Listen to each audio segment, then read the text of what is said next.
और राकेश के 3 बेटे थे। शादी के बाद तीनों माँ बाप से दूर रहते और सिर्फ त्योहारों में आते। माँ जी, पिताजी, अगली बार आप लोग हमारे घर आइएगा। अरे नहीं बहू, सब यहीं आ जाते हैं तो घर खिला खिला लगता है। हाँ बहू, तू हमेशा बुलाती है तो जरूर आएंगे तेरे पास भी। हाँ हाँ, दीदी का घर बड़ा जो है, सब कुछ आपने शादी के बाद दीदी को ही तो दे दिया था। हमें भी दिया होता तो हम भी बड़ा घर लेते। क्यों सुनील? अरे नहीं, पापा ने सबको एक बराबर ही दिया है। छोटी बहू, क्या चाहिए तुम्हें, बोलो। वो आपके सोने की चेन वाली घड़ी है ना, वो अगर आप मुझे, तभी वहाँ मजली बहू भी आ जाती है। और मुझे ना आपका मंगलसूत्र कितना लंबा, सुंदर और भारी भी है। अरे हाँ, तुम दोनों को ही दूंगी बहू, चिंता न करो। चलो अब खाना लगाओ, खाना खाया जाए। सभी मिलकर खाना खाते हैं कि पड़ोसन आ जाती है। अरे सुधा बहन, थोड़ी चीनी तो देना, घर में शक्कर नहीं है और मेहमान सर पर बैठे हैं।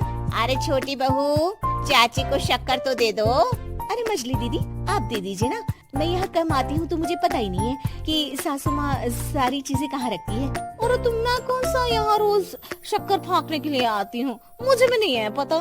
तभी बड़ी बहू हाथ में चीनी की कटोरी लेकर आती है। चाची, शक्कर आप लोगों का बड़ा सहारा है माँ जी और पिताजी को, वरना हम लोग तो यहाँ रहते ही नहीं। आप जैसे पड़ोसी हैं तो हम निश्चिंत है। और जीती रहे बहू, अब तो ये घर पड़ोस कम परिवार ज्यादा लगता है। सुधा अपनी बड़ी बहू को देखकर बहुत खुश रहा करती थी। वो उससे अक्सर घंटों बात भी किया करती, लेकिन दोनों दूसरी बहुओं का भी वो समझती थी कि शायद छोटी है, वक्त आने पर संभल जाएंगी। समय आ जाता है जब सभी को वापस जाना होता है। माँ जी, हम लोगों की फ्लाइट पहले है, हमें इजाजत दे। वो सास के गले लगकर चली जाती है। थोड़ी देर बाद छोटी बहू कहती है, माँ जी, मैं ना ये सोफे के कवर और चादरें ले जा रही हूँ, यहाँ तो ऐसी ही पड़ी रहेंगी। हाँ बहू, ले जा। और कुछ चाहिए तो बोल। और तो चाहिए बहुत कुछ, पर चलिए कोई बात नहीं, अगली बार ले जाऊंगी मैं। ऐसे ही मंजली बहू भी घर का बहुत सारा सामान ले जाती है। सभी के जाने के बाद सुधा राकेश से कहती है, घर कितना सूना लग रहा है ना। हाँ, और खाली भी। तुम्हारी दोनों बहुएं सब बटोर गई।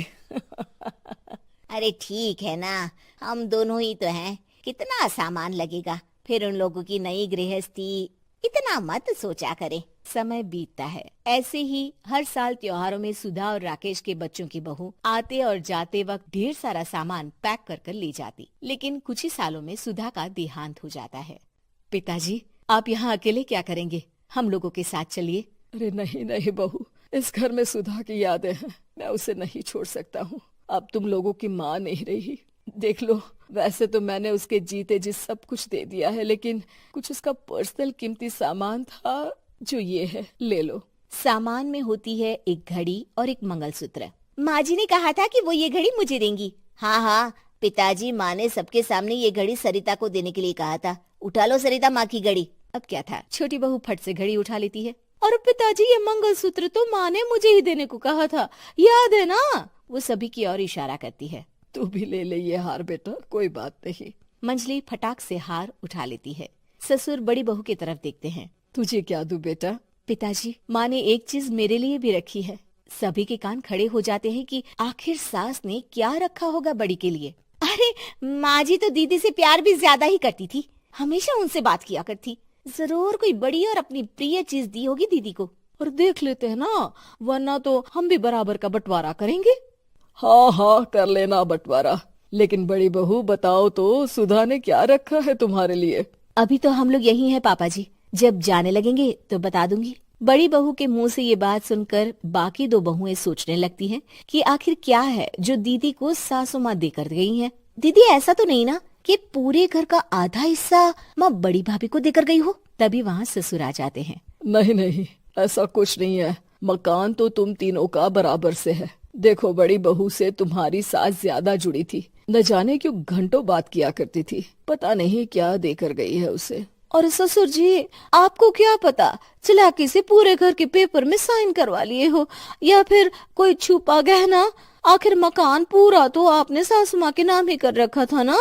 अब घर में ये सस्पेंस बन जाता है कि आखिर बड़ी बहू क्या लेकर जाएगी। फिर वो दिन भी आ जाता है जब बड़ी बहू के जाने का समय हो जाता है।